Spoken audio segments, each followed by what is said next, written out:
Heart attack ಆಗಿ ನಡು ರಸ್ತೆಯಲ್ಲಿ ವ್ಯಕ್ತಿ ಒದ್ದಾಡ್ತಾ ಇದ್ದಾರೆ. ಅವರ ಪತ್ನಿ ಅವರನ್ನು ಉಳಿಸ್ಕೊಳ್ಬೇಕು ಅಂತ ತುಂಬ ಹೋರಾಟ ಮಾಡ್ತಾರೆ.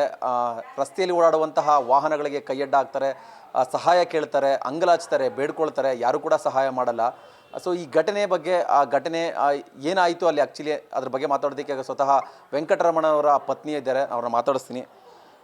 ಮೇಡಮ್, ನಾವು ಆ್ಯಕ್ಚುಲಿ ವಿಡಿಯೋಸ್ ನೋಡಿದ್ವಿ, ತುಂಬ ಕಷ್ಟ ಆಗುತ್ತೆ ಆ ವಿಡಿಯೋನ ಕರೆಸ್ಕೊಳ್ಳೋದು. ಯಾಕಂದ್ರೆ ನೀವು ಸಾಕಷ್ಟು ಅಂಗಲಾಚ್ತೀರಾ, ಪ್ರತಿಯೊಂದು ಗಾಡಿಗಳಿಗೂ ಅಡ್ಡ ಹಾಕ್ತೀರಾ, ಹೆಲ್ಪ್ ಕೇಳ್ತೀರಾ. ಏನಾಯಿತು ಮೇಡಮ್, ಅದು ಎಷ್ಟು ಗಂಟೆಗೆ ಇನ್ಸಿಡೆಂಟ್ ಆಗಿದ್ದು, ಏನಾಯಿತು?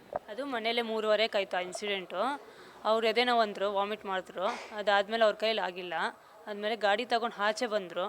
ಆಚೆ ತೊಗೊಂಡು ಹೋಗ್ತಾ ಇದ್ದಾರೆ ಅವರೇ. ಸೇರಿ ನಾನು ಬರ್ತೀನಿ, ನಿಮ್ಮ ಅಕ್ಕಗೂ ಫೋನ್ ಮಾಡ್ತೀನಿ ಅಂದರೆ ಯಾರೂ ಡಿಸ್ಟರ್ಬ್ ಮಾಡಬೇಡ, ನೀನು ಬಾ ಹೋಗೋಣ, ಇಲ್ಲ ನಾನೇ ಹೋಗ್ತೀನಿ ಅಂತ ಅಂದರು.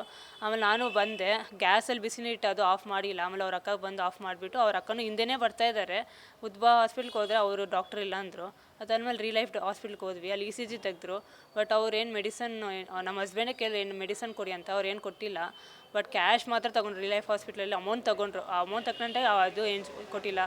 ಆಮೇಲೆ ಇದು ಏನು ಆ್ಯಂಬುಲೆನ್ಸು ರೆಡಿ ಮಾಡಿಲ್ಲ, ಅವ್ರು ಏನು ಸ್ಪೆಷಲ್ ಮಾಡಿಲ್ಲ. ಅದಾದಮೇಲೆ ಅವ್ರು ಜಯದೇವ್ ಹಾಸ್ಪಿಟ್ಲ್ಗೆ ಹೋಗಂದರು. ಜಯದೇವ್ ಹಾಸ್ಪಿಟ್ಲ್ ಹೋಗೋಷ್ಟರಲ್ಲಿ ಕದನಹಳ್ಳಿ ಸರ್ಕಲಲ್ಲಿ ಇದು ಅವರು ಇದೇ ಇಟ್ಕೊಂಡು ನೋವಿಗೆ ಇದು ಇಟ್ಕೊಂಡು ಬಿದ್ದೋಗ್ಬಿಟ್ರು. ಬಿದ್ದೋಗಿದ ತಕ್ಷಣ ಅವ್ರು ಆ್ಯಕ್ಚುಲಿ ಅವ್ರಿತ್ತು, ಅವ್ರ ಪ್ರಾಣ ಇತ್ತು ಅಲ್ಲಿ. ಪ್ರಾಣ ನಾನು ಬಿದ್ದೋಗಿದೆ, ನನಗೆ ಅದು ಗೊತ್ತಿರೋ ನಾನು ಎಲ್ಲರ ಹತ್ರ ಹೆಲ್ಪ್ ಕೇಳಿದೆ. ಒಬ್ಬರು ಹೆಲ್ಪ್ ಮಾಡಿ ನೋಡ್ಕೊಂಡು ಹೋಗ್ತಾರೆ, ಬಟ್ ಯಾರು ಹೆಲ್ಪ್ ಮಾಡಿಲ್ಲ. ಅಂದರೆ ಆಮೇಲೆ ಲಾಸ್ಟಲ್ಲಿ ಆಮೇಲೆ ಅವ್ರ ಅಕ್ಕ ಅವ್ರು ಬಂದರು. ಒಂದು 5 to 10 minutes ಅವ್ರ ಅಕ್ಕ ಬಂದಮೇಲೆ ಅವ್ರ ಅಕ್ಕ CRP ಎಲ್ಲ ಮಾಡಿದ್ರು. CRP ಮಾಡಿದ್ಮೇಲೆ ಇದ್ದಿಲ್ಲ. ಅದಕ್ಕೆ ಮುಂಚೆ ಇತ್ತು, ಒಂದು 3 minutes ಮೇಲೆ ಇದಿತ್ತು. ಅದಾದಮೇಲೆ ಅವ್ರ ಅಕ್ಕ ಒಬ್ರು ಕ್ಯಾಬ್ ಡ್ರೈವರ್ನ ಅಡ್ಡ ಹಾಕಿ, ಆಮೇಲೆ ಕ್ಯಾಬ್ ಡ್ರೈವರ್ ಅವರು 10 ನಿಮಿಷ ಆದಮೇಲೆ ಅವ್ರು ಹೆಲ್ಪ್ ಮಾಡಿದ್ರು. ಅವ್ರು ಹೆಲ್ಪ್ ಮಾಡಿ ದಯಾನಂದ ಸಾಗರ್ ಹಾಸ್ಪಿಟ್ಲ್ ಹೋಗೋಷ್ಟರಲ್ಲಿ ಅವ್ರು ಇದ್ದಿಲ್ಲ. ಮೇಡಮ್, ಅದಕ್ಕೆ ಮುಂಚೆ ನೀವಲ್ಲಿ ಕೈ ಅಡ್ಡ ಹಾಕಿದಾಗಲೂ ಕೂಡ ಒಬ್ರು ಕಾರ್ ನಿಲ್ಲಿಸ್ತಾರೆ, ಅವ್ರನ್ನ ನೀವು ಮಾತಾಡಿಸ್ತೀರಾ, ಕೇಳ್ತೀರಾ, ಏನು? ಬಟ್ ನಿಲ್ಸ್ಕೊಂಡು ಅವ್ರು ನೋಡಿದ್ರೆ ಹೋಗ್ತಾ ಇದ್ದಾರೆ. ನೋಡ್ಬಿಟ್ಟು ನಾವು ಹೇಳ್ತಾ ಇದ್ವಿ ಈ ಥರ ಆಯಿತು ಅಂದ್ರೂ ಅವ್ರು ನೋಡ್ಕೊಂಡು ಕೇಳ್ಕೊಂಡು ಹೋಗ್ತಾ ಇದ್ದಾರೆ. ಬಟ್ ಏನು ಕೇರ್ ಮಾಡ್ಕೊಂಡಿಲ್ಲ. ಅವ್ರು ಪಾಡ್ಕೊಂಡು ಹೋಗ್ತಾ ಇದ್ದಾರೆ, ಏನು ಹೇಳಿಲ್ಲ, ನೋಡಿಲ್ಲ. ಅಂದರೆ ನಿಮಗೆ ಆ ಕ್ಷಣಕ್ಕೆ ಇಲ್ಲಿ ಈಗ ಪ್ರೈವೇಟ್ ಹಾಸ್ಪಿಟ್ಲ್ ಹತ್ರ ಹೋದಾಗ ಅಲ್ಲಿ ನಿಮಗೆ ಆಂಬುಲೆನ್ಸ್ ವ್ಯವಸ್ಥೆ ಏನಾದ್ರು ಮಾಡಿಕೊಟ್ಟಿದ್ದಿದ್ರೆ ನಿಮ್ಗೆ ಅವ್ರ ಪ್ರಾಣ ಉಳಿಸ್ಕೊಳ್ಳೋ ಚಾನ್ಸ್ 100% ಬದುಕ್ತಾ ಇದ್ರು ಅವರು. ಆ್ಯಂಬುಲೆನ್ಸ್ ಏನೋ ಮಾಡಿದರೆ ಅವ್ರು 100% ಬದುಕ್ತಾ ಇದ್ರು. ನಿಮ್ಮ ಹಿಂದೆ ಇನ್ನೊಬ್ರು ಅಂದರೆ ಬೈಕಲ್ಲಿ ಬರ್ತಾರೆ, ಬೈಕಲ್ಲಿ ಮತ್ತೆ ಒಬ್ಬರು ಹೆಂಗ್ಸು ಮತ್ತು ಒಬ್ರು ಗಂಡಸು ಇಬ್ಬರು ಬೈಕಲ್ಲಿ ಬರ್ತಾರೆ. ಅವ್ರು ಯಾರು? ಅವ್ರು ಬಂದು ನಿಮ್ಗೆ ಹೆಲ್ಪ್ ಮಾಡೋಕ್ಕೆ ಬರ್ತಾರೆ? ಅವ್ರ ಅಕ್ಕ ನಮ್ಮ ಹಸ್ಬೆಂಡ್ ಇದ್ದಾರಲ್ಲ, ಅವ್ರ ಕಸಿನ್ ಸಿಸ್ಟರ್ ಅವ್ರು ಬಂದು ಗಾಡಿ ಅವರು ಬಂದಾದ್ಮೇಲೆ CRP ಕೊಟ್ಟಿದ ತಕ್ಷಣ ಅವಾಗ ಹೋಗ್ಬಿಟ್ಟಿದೆ, ಅವರು ಪ್ರಾಣ ಹೋಗ್ಬಿಟ್ಟಿದೆ ಅವ್ರದ್ದು. ಎಲ್ಲಿ ಕರ್ಕೊಂಡ್ರೆ ಅದಾದ್ಮೇಲೆ ಮತ್ತೆ ಅವ್ರ ಕ್ಯಾಬಲ್ಲಿ ಅವ್ರನ್ನ ಕೂರಿಸ್ಕೊಂಡು ಅವರು ದಯಾನಂದ ಸಾಗರ್ ಹಾಸ್ಪಿಟ್ಲ್ ಕರ್ಕೊಂಡೋದ್ರು.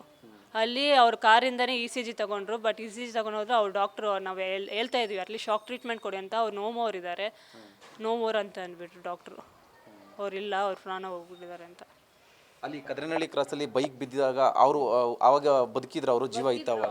ನೀವೇ ವಿಡಿಯೋ ಬದುಕಿದ್ರು. ಅವ್ರು ನೋಡಿ ಅವ್ರು ಇತ್ತು, ಕಾಲೆಲ್ಲ ಶೇಕ್ ಮಾಡ್ತಾಯಿದ್ರು ಇದ್ರು. ಬಟ್ ಅವ್ರು ನಾನು ಏನು ಮಾಡ್ತಾಯಿದ್ದೀನಿ, ಏನು ಎಲ್ರನ್ನ ಹೆಲ್ಪ್ ಮಾಡ್ತಾ ಎಲ್ಲ ನೋಡ್ತಾ ಇದ್ದಾರೆ ಅವರು. ಏನು ಅನಿಸುತ್ತೆ ಮೇಡಮ್, ಅಂದರೆ ಒಬ್ಬರು ವ್ಯಕ್ತಿ ಬಿದ್ದು ಒದ್ದಾಡ್ತಾ ಇದ್ದಾರೆ, ನೀವು ಹೋಗಿ ತುಂಬ ಹೆಲ್ಪ್ ಕೇಳೋದಕ್ಕೋಸ್ಕರ ತುಂಬ ಒದ್ದಾಡ್ತಾ ಇದ್ದೀರಾ, ಯಾರು ಕೂಡ ಆ ಟೈಮಲ್ಲಿ ಹೆಲ್ಪ್ ಮಾಡೋಕ್ಕೆ ಬರಲ್ಲ. ಏನು ಅನ್ಸುತ್ತೆ ಈ ಥರ ಒಂದು ಸಿಚುವೇಶನ್? ಅದು ನನ್ನ ಥರ ಯಾರಿಗೂ ಬರಬಾರ್ದು ಸರ್, ಅಷ್ಟೇ. ಬೇರೆಯವ್ರಿಗೆ ಯಾರು ನಡಿಬಾರ್ದು. ಹೆಲ್ಪಿಂಗ್ನೆಸ್ ಇರ್ಬೇಕು ಜನಕ್ಕೆ. ಒಬ್ಬ ಮನುಷ್ಯರಾಗಿದ್ದರೆ ಒಂದು ಹೆಲ್ಪಿಂಗ್ನೆಸ್ ಇಲ್ದಿರ ಅಂದರೆ ಅದೆಲ್ಲ ಮನುಷ್ಯರು ಇಲ್ಲ ಸರ್, ಅಷ್ಟೇ ಸರ್. ಎಸ್, ಅಂದರೆ ಜೀವ ಇತ್ತು. ಆಸ್ಪತ್ರೆ ಹತ್ರ ಹೋದಾಗಲೂ ಕೂಡ ಜೀವ ಇತ್ತು. ಅಲ್ಲೂ ಕೂಡ ಅವರು ಆಂಬುಲೆನ್ಸ್ ವ್ಯವಸ್ಥೆನ ಮಾಡಿ ಇನ್ನೊಂದು ಆಸ್ಪತ್ರೆಗೆ ಕಳಿಸ್ಕೊಡುವಂಥ ಒಂದು ಪ್ರಯತ್ನ ಮಾಡ್ಬೋದಾಗಿತ್ತು, ಅಲ್ಲೂ ಆಗಲಿಲ್ಲ. ಆ ನಡು ರಸ್ತೆಯಲ್ಲಿ ಬಿದ್ದು ಒದ್ದಾಡ್ತಾ ಇರುವಂಥ ಸಂದರ್ಭದಲ್ಲೂ ಕೂಡ ಜೀವ ಇತ್ತು. ಆಗಲೂ ಕೂಡ ಯಾವುದಾದ್ರೂ ವಾಹನಗಳು ನಿಲ್ಲಿಸಿ ಅವರಿಗೆ ಸಹಾಯ ಮಾಡಿದ್ದರೆ ಬಹುಶಃ ಆ ಜೀವ ಬದುಕುಳಿತಾ ಇತ್ತು. ಆದರೆ ಜನರ ಒಂದು ನಿರ್ಲಕ್ಷ್ಯ ಅಥವಾ ಅವರು ಕೇರ್ಲೆಸ್ ಒಂದು ಜೀವನ ಕಳೆದುಕೊಳ್ಳೋದಕ್ಕೆ ಒಂದು ಕಾರಣ ಆಯಿತು ಅಂತಲೇ ಹೇಳ್ಬೋದು. ಕ್ಯಾಮರಾ ಪರ್ಸನ್ ಮಧು ಜೊತೆ ಭರತ್ ಕೃಷ್ಣಪ್ಪ, ನ್ಯೂಸ್ ಫಸ್ಟ್, ಬೆಂಗಳೂರು.